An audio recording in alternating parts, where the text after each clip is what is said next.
Estoy cansada de tener miedo y sé que tú también lo estás.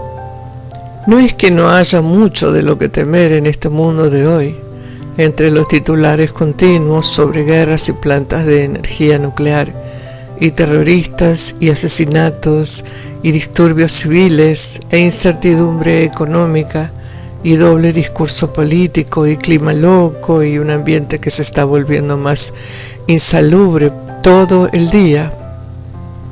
Pero llega un momento en que es demasiado para lidiar con ello, y pensar en ello no logra nada más que enviarte a la cama con un paño de frío en la cabeza.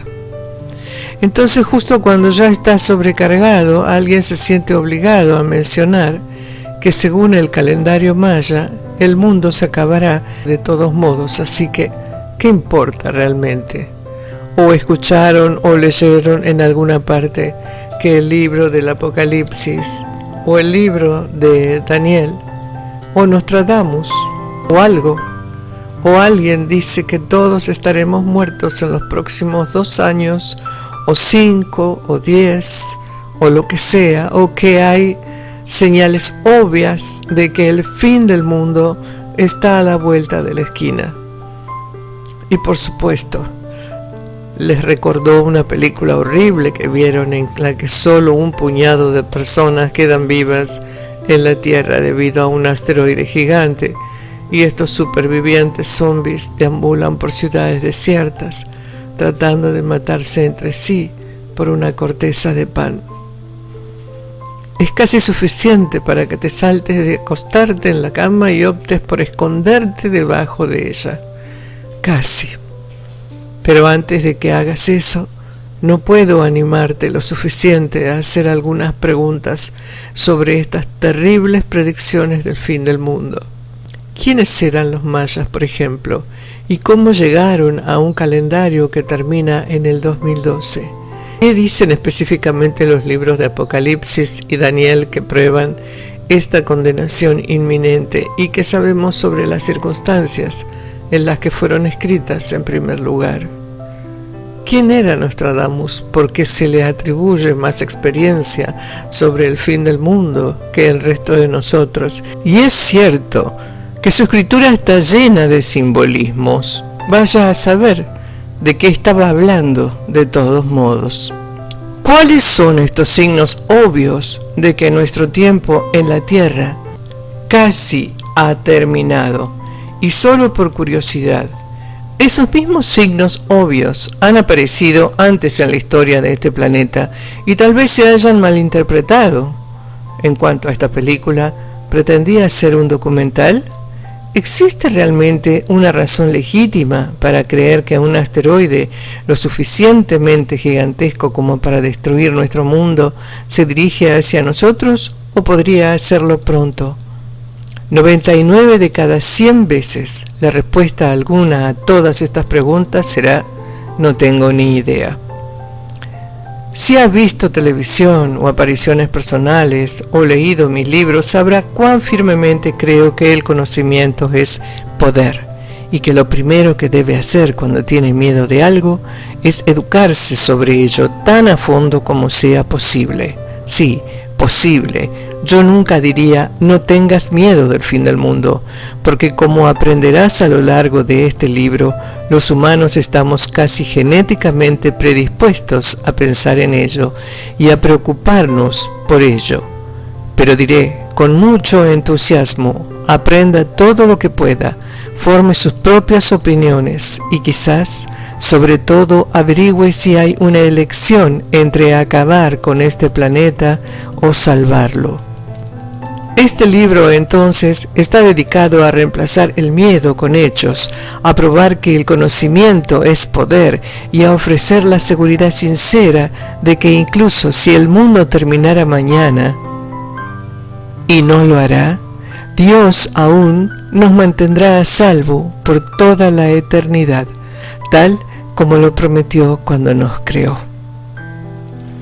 El fin de los días. ¿Por qué este libro ahora? Por favor, no llegue a la conclusión de que hay algo urgentemente significativo en el momento de la publicación de este libro. Les prometo que tendrán tiempo para leerlo más de una vez antes del fin de la vida en la tierra. De hecho, hay varias razones por las que este libro estaba en la parte superior de mi lista de prioridades. Hablaré de muchos de ellos a medida que avanza el libro, en el contexto de los propios capítulos. Pero una de las razones más importantes es también una de las más obvias. Nunca me han preguntado con más frecuencia que en los últimos 2 años sobre cuándo llegará el fin de los días. ¿Qué pasa con la segunda venida de Cristo? ¿Cuándo debemos empezar a buscarlo? ¿O está aquí, ahora? El anticristo ya está aquí. ¿Y si no? ¿Cuándo aparecerá? ¿Y quién será?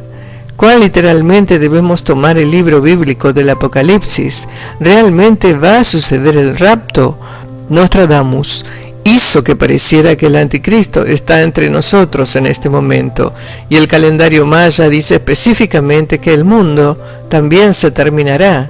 Dijo que te iba a terminar en el 2012. Sí, no. ¿Cuándo? ¿Cuándo se termina y cómo?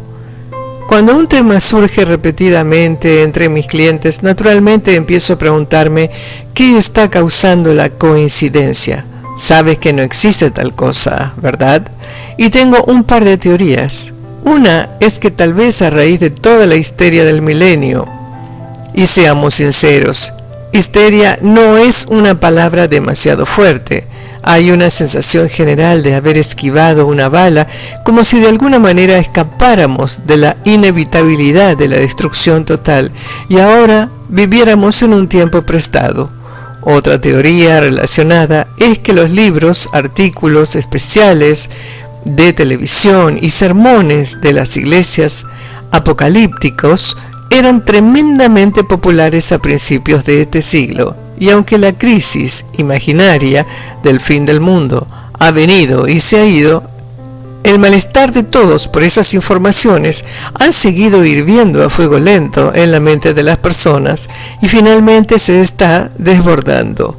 Otro más es como se verá en mis próximos capítulos. Sé que a medida que avanza este siglo, la espiritualidad en nuestro planeta crecerá con una fuerza y un poder sin precedentes, ya que los humanos por fin comenzamos a prestar atención a las voces espirituales dentro de nosotros. Sí, ya es hora de poner nuestros asuntos en orden. Ese crecimiento espiritual ya está en marcha, lo que hace que cada vez más de mis clientes piensen más allá de su vida cotidiana y busquen respuestas a las preguntas más importantes sobre el futuro de sus propios espíritus y el futuro de todos los espíritus que actualmente residen en un planeta que, según innumerables rumores, no va a durar para siempre. Varios de estos clientes estaban experimentando el mismo miedo comprensible. No podían dejar de sentir que el fin de los días debe estar acercándose o no estaría en sus mentes, para comenzar. Para ellos y para todos los que comparten ese miedo, estoy aquí, para ofrecer pruebas concretas de que los ciudadanos del mundo no somos los primeros en sentirnos seguros de que el fin es tan obviamente inminente. Algunos ejemplos históricamente verificables son: aproximadamente en el 2800 a.C., se grabó una tabla asiria con las palabras: nuestra tierra está degenerada en estos últimos días. Hay indicios de que el mundo está llegando a su fin rápidamente. La Biblia cita a Jesús diciendo a sus apóstoles: hay algunos de los que están aquí que no verán la muerte hasta que vean al Hijo del Hombre viniendo en su reino. Y en Mateo 24, capítulo 34, no pasará esta generación hasta que todas estas cosas se cumplan. Algunos tomaron ambas declaraciones en el sentido de que Jesús regresaría antes de que murieran los apóstoles. Alrededor del 90 después de Cristo, el cuarto Papa, San Clemente I, predijo que el fin del mundo era inminente. En el siglo II, una secta cristiana llamada los montañistas creía que el Cristo regresaría durante su vida y que la Nueva Jerusalén descendería del cielo de Dios. y un líder romano estaba tan seguro de que el fin del mundo estaba a solo 2 días de distancia que él y sus seguidores se deshicieron de sus casas y todas las demás pertenencias en preparación. En el año 365 después de Cristo, un obispo llamado Hilario de Poitiers hizo la declaración pública de que el mundo se acabaría durante ese año. En algún momento entre el 375 y el 400 después de Cristo, un estudiante de Hilario de Poitiers, San Martín de Tours, preparó a sus seguidores para un fin definitivo del mundo a más tardar en el 400 después de Cristo. También declaró: no hay duda de que el anticristo ya ha nacido. A mediados del primer milenio se vieron una serie de predicciones apocalípticas, incluida la de Hipólito de Roma, el antipapa, que desertó temporalmente de la Iglesia Católica para protestar por su reforma, cuyas matemáticas lo convencieron de que la segunda venida ocurriría 6.000 años después de la creación, o 500 después de Cristo. Sexto Julio Africano, un teólogo romano, estaba seguro de que el fin de los días estaba destinado a ocurrir en el año 800 después de Cristo. Los cristianos celebran anualmente la fiesta de la Anunciación el 25 de marzo, día en que un ángel visitó a la Virgen María y le dijo que daría luz al niño Jesús. En 992, Viernes Santo, el reconocimiento de la crucifixión de Cristo coincidió con la fiesta de la Anunciación, una ocasión que durante siglos se había anticipado como la llegada del Anticristo, seguida de cerca por el fin del mundo, según el libro del Apocalipsis. El año 1000 brindó una oportunidad para la primera histeria oficial del milenio. Fue alimentado aún más por la exhumación del cuerpo de Carlomagno, ya que según la leyenda, algún día un emperador se levantaría de la tumba para luchar contra el Anticristo. Muchas autoridades que habían proclamado en voz alta que el mundo definitivamente terminaría en el año 1000, explicaron su obvio error de cálculo al darse cuenta de que deberían haber agregado la duración de la vida de Jesús a su predicción. Como resultado, el mundo ahora terminaría de manera confiable en el 1033. Un sacerdote llamado Gerardo de Polde, por otro lado, estaba seguro de que el reinado de 1000 años de Cristo había comenzado realmente con el ascenso de Constantino al poder. Por lo tanto, Satanás escaparía de su esclavitud en 1147 y alcanzaría a la Iglesia. Juan de Toledo, un astrólogo español, se convenció de que una alineación específica de planetas en 1186 era una señal de que el mundo sería destruido por el hambre, los terremotos, las tormentas catastróficas y los volcanes. Según un místico y teólogo italiano llamado Joaquín de Fiore, el Anticristo ya estaba encarnado en la tierra y sería derrotado por el rey Ricardo I de Inglaterra, anunciando el gran renacimiento del mundo en 1205. El 17 de diciembre de 1919, según el sismólogo y meteorólogo Albert Porta, una conjunción específica de 6 planetas crearía una corriente magnética tan poderosa que haría que el Sol explotara y se tragara la Tierra. Cuando se fundó el Estado de Israel en 1948, había muchos cristianos que creían que el evento final predicho que conducía a la segunda venida de Cristo se había cumplido. La astróloga Jean Dixon predijo que este planeta sería destruido el 4 de febrero de 1962 por la fuerza de una alineación planetaria. Moises David, fundador de un grupo religioso llamado Los Hijos de Dios, predijo que probablemente en el año 1973 un cometa golpearía la Tierra y eliminaría toda la vida en los Estados Unidos. Luego revisó esa predicción para incluir una batalla de Armagedón en 1986 y la segunda venida de Cristo en 1993. En 1987, el autor José Argüelles advirtió que a menos que 144.000 personas se reunieran en lugares específicos en todo el mundo del 16 al 17 de agosto para honrar la convergencia armónica, el Armagedón era inevitable. Discutiremos muchas más profecías del fin de los días a lo largo de este libro, e incluso entonces no habremos arañado la superficie de la búsqueda humana de una sola pista confiable sobre lo que será de nosotros. También estaré evaluando mis propias predicciones, no para aumentar la confusión, sino porque creo que hay aspectos del final de los días que no se abordan con la suficiente frecuencia, mientras que otros aspectos reciben mucha más atención y credibilidad que se lo merecen. 3 categorías generales del fin del mundo. Si bien no es cierto en todas y cada una de las teorías del fin de los días que estamos a punto de explorar, ciertamente es cierto, en general, que las teorías y profecías del fin del mundo caen en una de las 3 categorías: milenialismo, apocalipsismo y mesianismo. El milenialismo, que obviamente es una derivación de la palabra latina durante 1000 años, gira en torno a la creencia de que la Tierra será sometida a una serie de devastadoras catástrofes después de las cuales los salvados de la humanidad pasarán la eternidad en la dicha del paraíso. A primera vista, podría parecer que el milenialismo significa que todos deberíamos entrar en un pánico del fin de los días, en el cambio de milenio, como si hubiera una condena implícita en cualquier fecha del calendario que tenga 3 ceros. Y según la historia, no fuimos la primera población mundial en caer en esa trampa mental y emocional. Sin embargo, en realidad, el milenialismo tiene sus raíces en el libro bíblico del Apocalipsis, la profecía del apóstol Juan, o pesadilla o ensayo político sobre el tiempo del fin.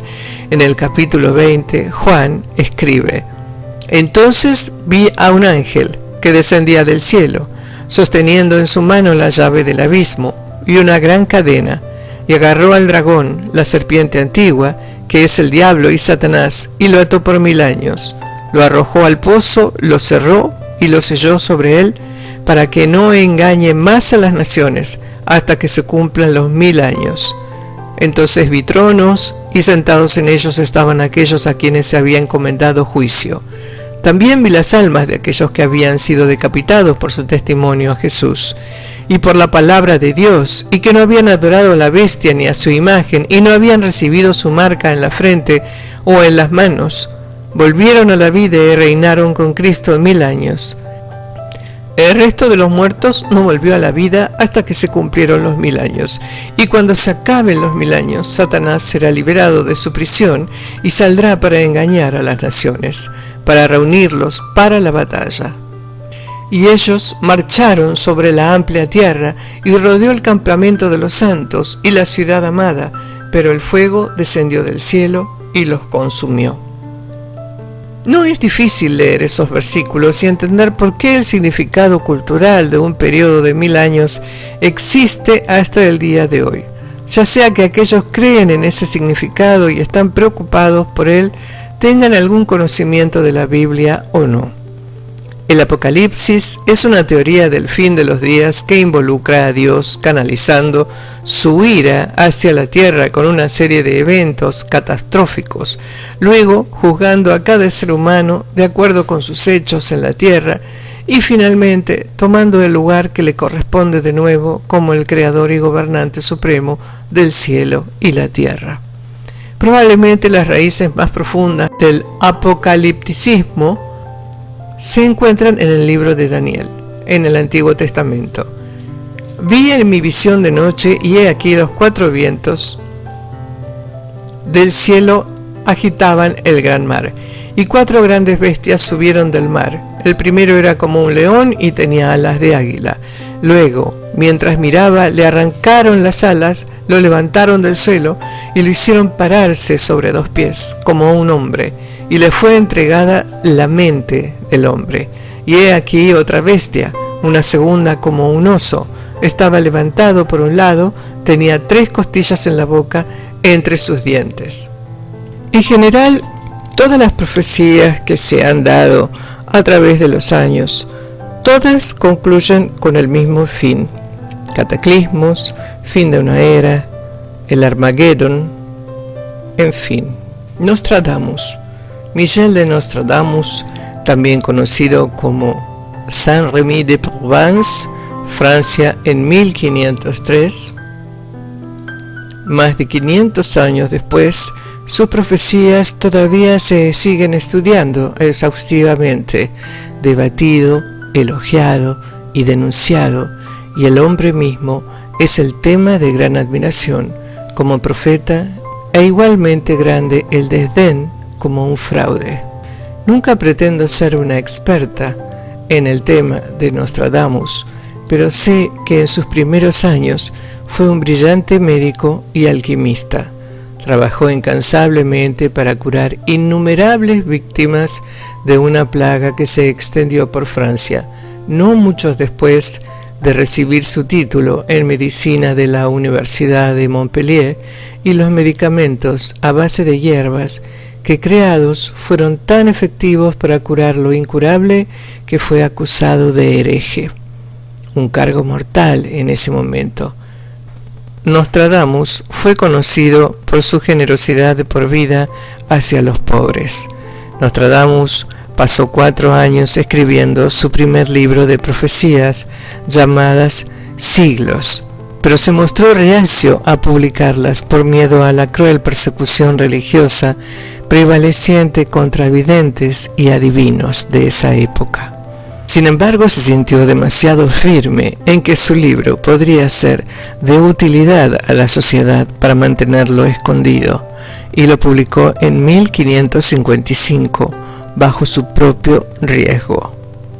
Por último, pero no menos importante, Nostradamus no se atribuyó ningún crédito personal por sus profecías, sino que reconoció a Dios como su autor y como aquel de quien recibió su regalo.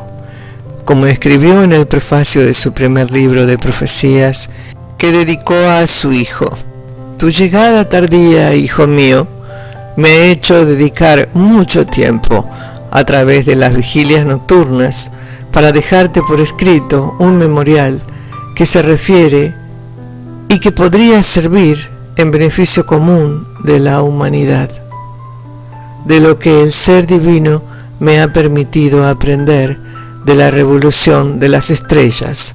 Entonces, yo digo, si sus profecías fueron o no consideradas exactas, es difícil imaginar que un hombre de su bondad, fe, humildad y altruismo perpetraría deliberadamente en un fraude. Trágicamente, la misma plaga contra la que Nostradamus luchó mató a su esposa y a sus 2 hijos, y él pasó sus próximos años siendo médico viajero. Fue durante estos largos y solitarios años en los que comenzó a estudiar activamente y experimentando con lo oculto, por lo que tuvo una vida fascinante. También fue en uno de sus viajes de rutina entre Francia e Italia que tuvo lo que se considera su primera experiencia profética. Sus obras tenían una estructura muy distintiva. Escribió en 4 líneas, versos o cuartetos. Luego organizó las cuartetas en lo que llamó siglos, 100 cuartetos por siglo. Aunque como escribió un total de 942 cuartetas en su vida, había un siglo que contenía solo 42 cuartetas. En cuanto a su estilo, solo puede describirse: estaba lleno del idioma griego y latín y anagramas y extraños y complicados juegos con las palabras. Una escuela de pensamiento dice que sus escritos eran deliberadamente vagas para que fueran demasiado difíciles de interpretar para que alguien afirme que fue inexacto. La verdad es que en realidad un pariente lejano de esa teoría dice que Nostradamus sabía que enfrentó una posible persecución, incluida la tortura o la muerte. Sí, claramente se reveló a sí mismo como un profeta, pero si sus obras eran lo suficientemente oscuras y confusas, nadie podía ser una causa férrea en su contra por ser un vidente hereje en la liga con el diablo. Entonces, el hecho de que los debates continúen hasta el día de hoy acerca de la interpretación real de las cuartetas de Nostradamus es un testimonio de su capacidad para protegerse a sí mismo y la integridad de sus profecías. Fue una de las cuartetas menos oscuras de Nostradamus, que puso en él un gran favor con la familia real francesa y elevado su estado durante su vida. La cuarteta dice: el león joven vencerá al mayor en el campo de combate en una sola batalla, perforará sus ojos a través de una jaula de oro, 2 heridas hacen una, luego muere de una muerte cruel. Unos pocos años después de que Nostradamus escribiera esas palabras, el rey Enrique II de Francia fue asesinado durante un torneo cuando la lanza de su oponente se deslizó a través de su máscara facial dorada, el casco del rey, perforando uno de sus ojos. La esposa del rey Enrique, Catalina de Medici, conocía las profecías de Nostradamus sobre su marido y después de su muerte ella usaba regularmente a Nostradamus como su consultor. Las profecías de Nostradamus han sido traducidas, diseccionadas, analizadas e interpretadas por innumerables personas en innumerables libros, artículos y películas. Posiblemente no se puede hacer justicia aquí, pero para el propósito de nuestra discusión del Apocalipsis, hay varias cuartetas que se prestan perfectamente. Nostradamus predijo que en el largo camino hacia el final de los días, el mundo vería un ascenso al poder de 3 anticristos que aterrorizarían y brutalizarían sádicamente a cualquiera que les ofreciera una lealtad menos que ciega y servil. Su descripción del primero de estos anticristos dice: un emperador nacerá cerca de Italia, será menos príncipe que carnicero, de un simple soldado se elevará al imperio, de la túnica corta obtendrá la larga, se levantarán grandes enjambres de abejas y en una cuarteta separada, el príncipe cautivo conquistado es enviado a Elba. Navegará por el Golfo de Génova hasta Marsella. Por un gran esfuerzo de las fuerzas extranjeras es vencido. Aunque escapará del fuego, sus abejas dan sangre por el barril. La identidad del primer anticristo de Nostradamus parece indiscutible para sus innumerables estudiantes y admiradores. Napoleón Bonaparte, el emperador de Francia desde 1799 hasta 1814, fue nacido en 1769 en la isla de Córcega, a 50 millas de la costa de Italia.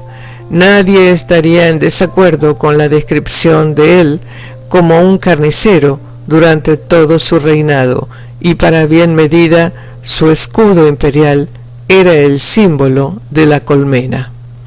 Napoleón fue exiliado a la isla de Elba, pero escapó por unos 100 días.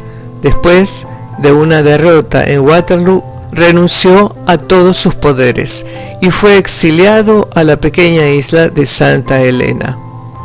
El segundo anticristo fue descrito por Nostradamus como un gran enemigo de la raza humana y un maestro manipulador. De la parte más profunda del oeste de Europa, de los pobres, nacerá un niño, que con su lengua seducirá a muchos. Su fama aumentará en el reino del este. Vendrá a tiranizar la tierra. Él levantará un odio que había estado dormido durante mucho tiempo. El niño de Alemania no observa ninguna ley. Gritos y lágrimas, fuego, sangre y batalla.